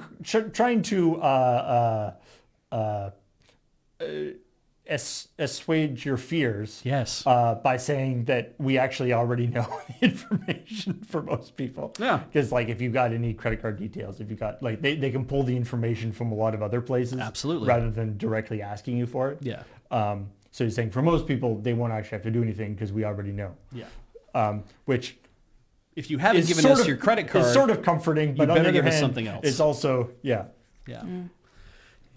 he says we know many of you believe the right answer is to not do this at all. Mm-hmm. We hear you, but we also know these changes carry different weights for different communities, right? So if you've got a community where identity is a big problem, then that's a big problem.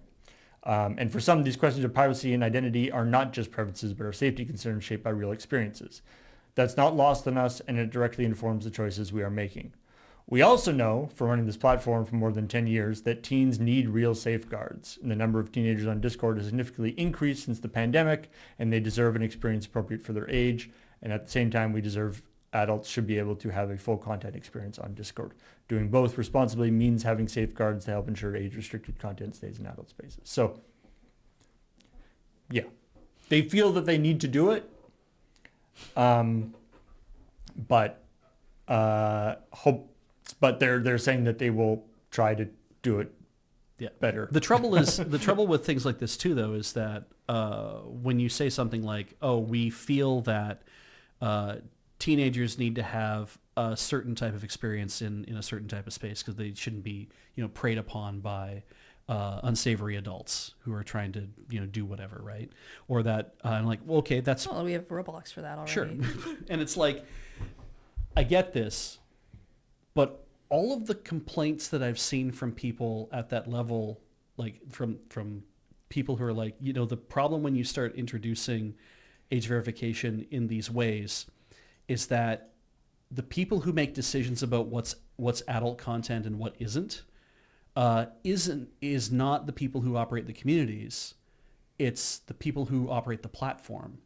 Mm-hmm. And therefore, the people who operate the platform start drawing lines about what they decide is allowable things to talk about versus what isn't allowed to talk about. Because there have been cases, and not in a lot of places, but there have been cases where you can't talk about period health on a platform. That is like, no, you can't say that to a teenager. You can't let them know about that because that has to do with like reproductive health. That has to do with whatever else. And that leads into human sexuality. And then therefore, that's not okay.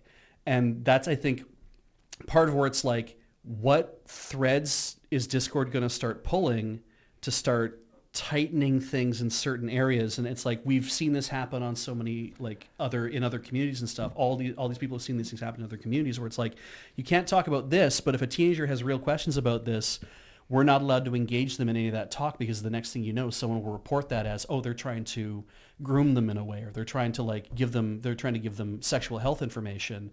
And it's like, right, that starts to become a real problem. It's like, well, now we crack down on all that because what we don't want to lose is our access to all of this money. Well, it's yeah, and I mean, Discord is sort of in a unique situation in comparison to some other services in the sense that the different servers are kind of, inherently sort of siloed. Yeah. And I don't know, and I know there's probably some public information about it, but I haven't done a lot of deep dive into how they're, because yeah, the owner of the server or the moderation or whatever, right, can specify whether it's a sort of adult server. Yeah, or you not. can say, is this a teen space? Is this an adult? Is this an 18 plus space? And I'm assuming Discord has specific guidelines for when you should do that or not. But, right.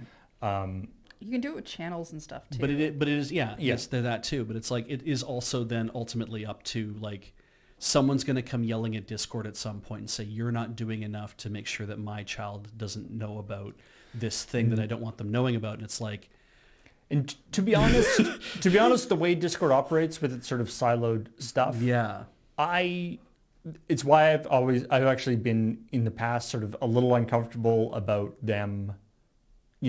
It's the tricky part of that sort of moderation thing, in that in the past, Discord has imposed moderation upon servers, or just gotten rid of servers that have objectionable material on them, which obviously is their prerogative, but it does open up this thing of like, Discord is not just a service provider. Yeah, they are actually taking an active moderation thing, which changes the dynamic. And once they start doing that, it's like, it's a little hard to point at Section 230 or whatever of the Communications Decency Act in the United States and being like, oh, look, we're just an agnostic platform and we don't engage. And it's like, you do engage, you do make decisions. Well, yeah, but it's difficult though, because it's like, if you've got one person on their own, they get to make all their rules, right? Yeah. You start to add in like 10 people into a group. You start to form a group. Everyone within that group starts to make their rules. Yeah. You start to add in more people. So you get like a society. Then you have all these other rules. And it's like Discord, sure. Discord has its rules, but it's also got rules it has to follow through government legislation as well. And it's like when we saw like Tumblr starting to do some weird stuff, and it's like, oh, because they want to be publicly traded has an effect on that. Money has an effect on that. But Yeah. again, also Being the government tends to able- have an effect on it. Like, I mean, when you Tumblr was really a lot of like get being in into, the like, App Store and a stuff lot of too. this stuff Yeah. at some point, it always seems to draw back to, we have to protect the children. Right. And therefore, I don't know. I'm not saying Discord doesn't have any blame, but I Yeah. don't know that they have all the blame Ultimately, when it comes to these things. like Certainly, yeah. ultimately, depending upon, I mean, this is where we're in a fix as well, because it's like our Discord server has about 5,000 people or more in it, I think, at this point. It's like, what a remarkable amount of people who have come out to say, I want to be here, I want to be part of this, I want to be able to chat from time to time, because I want to be in the community that has a bunch of other Loading Ready Run fans in it. Maybe it's not that I come here to talk about Lure all the time. Maybe I have nothing to say about it. But what I do have a lot to say is to talk to the like-minded people who also like this comedy group as well, right? And I'm like, that's kind of amazing to me to see so many of you show up to be a part of that thing. Because there's a lot of like, you want to flaunt your tribe a little bit, right? You want to be able to say, I want to be here with the people who know what I'm into, whether that's like the Seattle Seahawks or whether that's like, I like French bread. And it's like, you join the communities for that kind of stuff if that's what you want to do. The problem, I think what we've kind of seen the problem become is that with legislation and a lot of hand-wringing about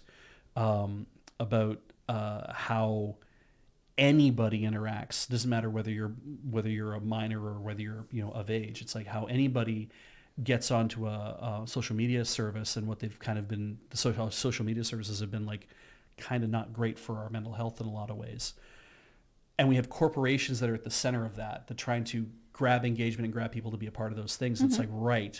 So we used to have a web that was very, in its nascency, was about everybody tried to get on there and do their own thing in their own method of expression.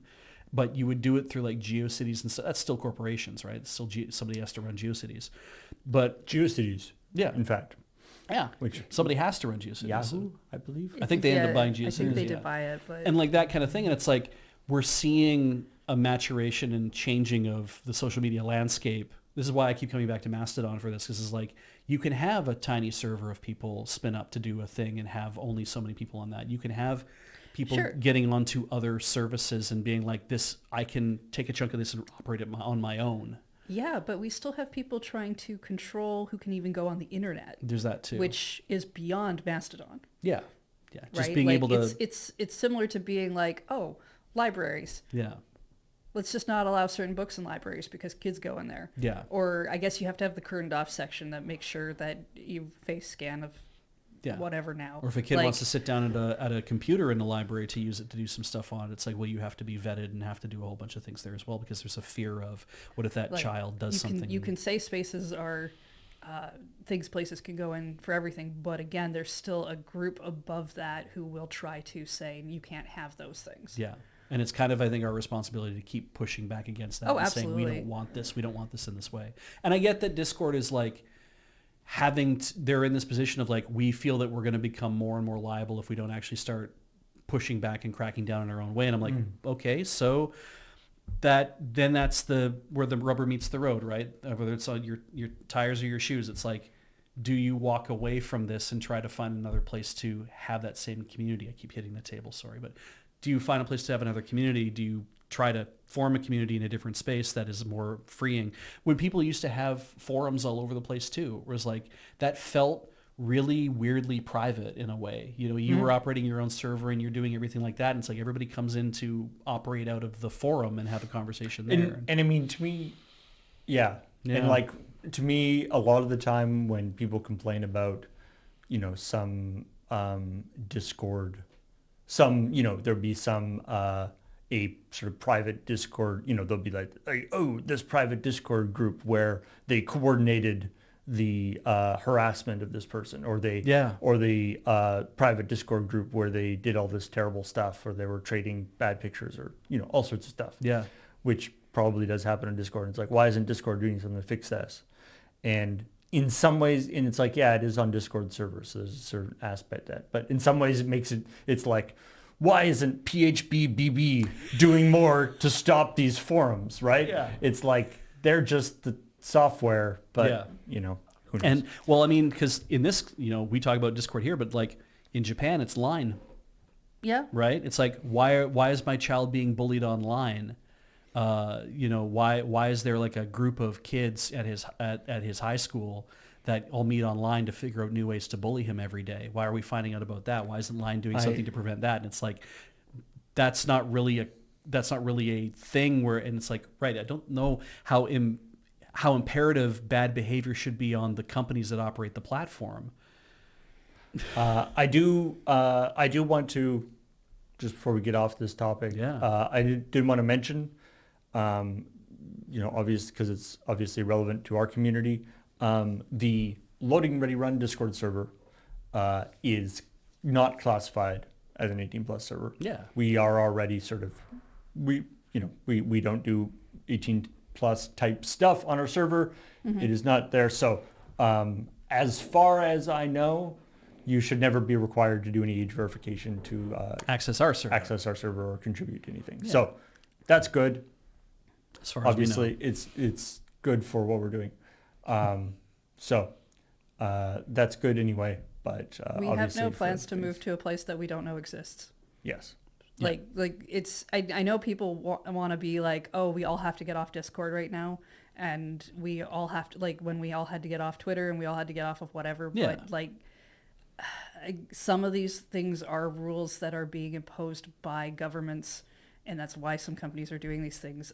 If we go to another platform, like, I just don't even know what that platform is for one, but and it depends on who's operating that platform, like who's your administrator on that platform, like those kind of things. And so largely that's like moving to Kind Social, right? Tex and Reverend runs this Mastodon server down in the United States, but we have a lot of accounts and stuff on there. If something drastic ever happened to social media laws in the United States, that meant that Kind.social was like in trouble, maybe that would have to move to another country, and then we could maybe still be on it, but it'd have to be like the whole server would have to move. And it's like, there's all these things that you have to consider, but it's like, ultimately he set up the software, he installed the server, and he operates the thing. The best thing I can say is, like, if you want to have a fandom of lure on a different place, go make it. Like, because we don't control everything that... We didn't start the Discord either. No, I mean, we started this one. Yeah. Because the original one was fan run. The Reddit group is not run by any of us. Like, there's various places where I've seen people who are like, here's a little slice of lure. And I know that's not the same thing as us doing a thing, but I don't know. I've got too many other things to do. Yeah. Anyway. This will be an ongoing conversation for a while. Speaking of... censorship stuff. One of the things people have realized about the Pokemon Fire Red and Leaf Green in the which Nintendo no. You haven't heard about this? So Pokemon Fire Red and Leaf Green were released have been released in the Nintendo in the eShop. Yeah. They're not on NSO. Really? So you have to pay $40 for it. It's it's 20 bucks per each thing. I think the weirder thing for me is if you go look at the listings, you don't buy like Fire Red and get it with the ability to play all of the different languages, which, I mean, you probably only pick a language, but there's a listing for English and a listing for French and a listing for... Apparently that's like because they were originally released like that? Yeah, sure, but they don't need to do that now. Huh. That's just kind of weird to me. I thought they were NSO releases or something. No. Okay. No. I guess A lot of other people did too. I guess that's because Pokemon XD Gale of Darkness or whatever is It's coming a real- out, That's the one that they told us about this morning. That's going to be the GameCube NSO. which is also GameCube. The GameCube one, you have to purchase the higher tier NSO to actually have Yeah. access to GameCube. And here's So, the thing. It doesn't really matter how they were going to release these. People would have complained. If Absolutely. they made it NSO only, people would have complained that it was an NSO thing and how dare they do it that way.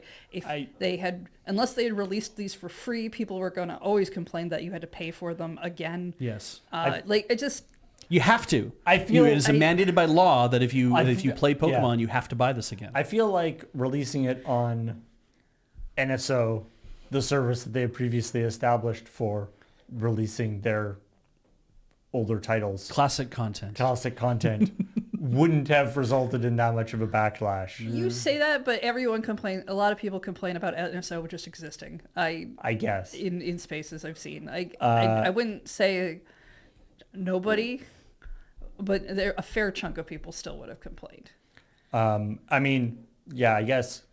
Well, I mean, yeah, if those people didn't like it, then I guess they could, like, if it was on NSO, they could, the $40 that it now is costing to buy these could have been put towards the NSO subscription. You would get them anyway. Anyway, I'm shocked it's that expensive. well, it's 20 each. Well, because for if it's red and green. I saw somebody say it was 40 each for each of them. Oh, is it 40 each? I thought it was 20 each. no, it's 20. Yeah. It's not 40. Okay. It's 40 for both. Yeah.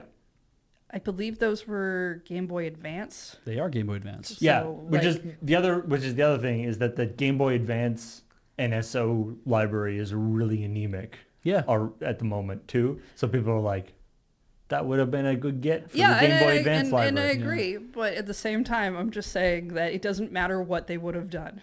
There would have been complaints about everything. Yeah. Like digital only, that's definitely going to be somebody complaining about that because people who collect Pokemon Sure. like to collect physical because it also means that they can do whatever things they do with trading. Like it just, I don't know. it's Pokemon and therefore we complain. That just feels like the motto. I don't disagree that people will complain regardless of what happens. But I do disagree that there wasn't a clearly correct choice for how to do it. There's a clearly correct choice? Yes, it should have gone on NSO. Again, I don't think that's the clearly correct choice. Did Pokemon, I do. Did, So there did we go. Pokemon Stadium or Pokemon Coliseum show up on NSO as well? Because what gets me is I that thought Stadium did. I'm trying to discern. You tried to read the tea leaves to figure out strategy, right? Where it's like this is a mainline game that they're saying it's in the eShop and you can buy it and it exists on your Stadium 1 or device. 2 were on NSO. Right. Okay. So because this idea of hey, a spin-off Pokemon game. Because I'm trying to think, is this the Pokemon company writ large making a decision as a gestalt, I mean, right? probably. Right. And if they were saying we want this, we can put this on the Switch, and so we want to sell it. And I'm sure that representatives from Nintendo who are on part of the Pokemon company are like, yes, that is exactly what we want too. We want to be able to sell copies of this incredibly popular game. We don't want to just have it on the service on its own. And I was like, well, I wonder if that's just a Pokemon company rule. It's like anything we make that ends up on the Switch means that people are going to have to buy it individually. No, there are some Pokemon games on NSO. Right? Yeah. But that's what I mean is I'm like, you even mentioned Gale of Darkness, and I'm like, so it is not a Pokemon company rule that it's not like they're saying you have to buy this only through here, or that, oh no, anything that Pokemon company makes has to be this. I'm like, I wonder if there's a fine line where they're like, was this considered a mainline Pokemon game? Those will be the ones people have to pay for individually. Was this a spin-off game? Those will be ones we can put in NSO. I know, I mean, knowing Nintendo, I don't think there's any rhyme or reason to it. It's just whatever. It's a Pokemon whatever they company think whatever they'll make. Yeah. Whatever they think will make more I money. know Nintendo owns a third of the Pokemon company, but it's still a Pokemon company decision. They have got Ultimately, yeah. people who are just separated into making decisions for all their different products. And that's how it feels to me is like this was a video game decision for Pokemon video games made by the Pokemon company, not by Nintendo said we have to do it this way. And I'm like, right, I bet you there's a line there. And also after like red, green, blue, what was after that? Gold, silver Gold, wasn't. silver, crystal. Okay, so gold, silver, crystal was Game Boy Advance, or sorry, Game No, Boy it was Color. still Game Boy. It was original Game Boy. I think it played on color. Because Soul Silver and Heart Gold were DS. Yes. So we're not going to see Soul Silver and Heart Gold come out for the Switch until they're like, we're ready to actually start putting DS games out in this way, which means they need to start emulating DS games. Maybe there's no way to know. We don't really know. Like how would you do it, right? That's the thing. We don't really know how they're going to do it. I will say I've seen speculation that because NSO lets you do things like online play and rewind and free states and stuff? and stuff like that. Yeah. That they're if that's a thing that you have to do, which would be a Nintendo decision. Yeah. Of if that's a thing you have to have on that service, that might be why you don't want mainline games on there. It's more because fooling they're- with save states. Well, they're obsessed with people not being able to copy Pokemon and yes. and do things. Like Pokemon is one of those games Yeah. on Switch that you couldn't have a cloud save of. Right. Yeah. That is a fascinating idea, though. Anyway, the other part of this is that maybe they couldn't change it so that you could have it all the different languages in one version for some reason. But apparently what they could do is add censorship for names so you can't name your Pokemon. Oh, okay. Something fuck nugget. Yeah, you can't name swears or things. So the our happy days of having Professor Actually, Oak that makes sense to me. having Professor Oak be like, hey, or This is whatever. my grandson, Dick Butt. Yeah. Yeah. Well, we can't do that you anymore. can if you can bring these Thank you, Julie Pokemon into Mom. home, or you can do trading. That honestly, that makes sense to me because it's not relegated to just your game. Yeah. So presume. And I would assume that more modern games also don't allow you to write specific things. The fun thing is, it doesn't actually like say anything to stop you. It just sets you. It's like if you say like, "Hi, my name is Dick Butt." It's like, "Hi, John," or whatever. Like it just sets you to the default name. Oh, okay. Huh. It's kind of funny. It's a. I did see some people talking earlier. I forget where it was, probably on a Discord somewhere, but they were like, "It sucks that there's this thing of a video game company just deciding that you can't just write curse words into like any video game. You just can't write curse words into identifiable whatever, because they make these decisions about what's an allowable word and what isn't, and there is that thing of like, well, why, if I'm playing this thing at home by myself, then why do you give a crap about what I call any of the things that are in here? I have to be the one looking at it over and over and over again. And I was like, that's a good point. Usually it's connected to online games. Yeah. But Yeah. Yeah, it's online games where they're like, we just don't want people start like, because you would have people using racial slurs for their names to basically make it uncomfortable for other people who are, Yeah. out there. And it's like, I don't want to make other players uncomfortable by seeing a thing. I'm like, yeah. So yeah, the Scunthorpe dilemma. Yeah, Don't want to know. there's a word buried in Scunthorpe that it gets flagged all the time. Sure. Right? It's like penis stone. You do realize I have a friend named Coriander Dickinson. Yeah. Right? Like, Or is it pronounced penistony? I'm not unaware of that kind of thing. No. I did enjoy. I mean, the other way of looking at it is you have to get more, creative. Yes. I mean, insult people in a much more interesting way. or just like in Tears of the Kingdom, I named all my horses, like I gave all my horses like silly names. Like there was, I had Horsey McHorseface. I had Big Chonker, which you can probably guess which one that Gammon was. horse, yeah. the giant horse. I had Polka Dot Butt. For Or I think he was just Polka Butt because for the space reasons. for the The one with the speckled butt. yeah. Yeah. Come, Polka Butt. I think I named most of mine after planets. I named most of mine after like other Zelda characters that I don't think showed up in the game. So I had an Epona. When I found one that looked like Epona, I was like, I'll name this That one makes Epona. sense. I could see people doing that. And then I think I named... Actually surprised they didn't have a horse that basically resembled that, like as kind of a... I named Zelda's horse Daltus because that was the name of one of the kings from like a previous game that never got published anywhere else, but it was like something that came up in somewhere, I think. The deep cut. It's like some weird thing that I learned from somewhere, and I was like, I think that's where that's from. So yeah, whatever. All right. Well, let's call it there. And in the comments, how about you tell us what fun names you want to put into the new Pokemon title. Oh, good luck. There are keywords that won't trip censored. the filters. Yeah, because we don't want you just going into the comments and writing a whole bunch of curse words at us. Yeah, that won't trip the filters. Be creative. If they sound mean, I will delete them. Yeah. Mm-hmm. Not mean, just silly. I didn't say that what you were asking for. I'm saying what will occur. Look, if they have You make to my have, job harder, I will shadow ban all of you. they have to have watched the entire episode to get to this point. You say that, and I don't think that's true. Some of the people just skip to the end of ChillPoint. To be like, what did he ask us to put in the title? I think some people just make comments that will make it look like they watched the whole episode and didn't. Oh, that's true. Yeah, if people are just trying to say something insulting to us, we can now assume that they were just going for a hilarious title. I'm still deleting it. Anyway, thanks everybody for joining us. And a reminder that, of course, everything we do here is brought to you by you over at our Patreon, patreon.com/loadingreadyrun.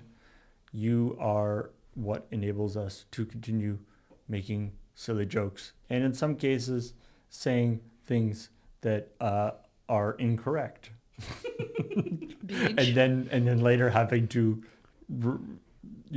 correct that, and sometimes not correcting that, which actually, by the way, I also apologize that Vancouver is not in Oregon.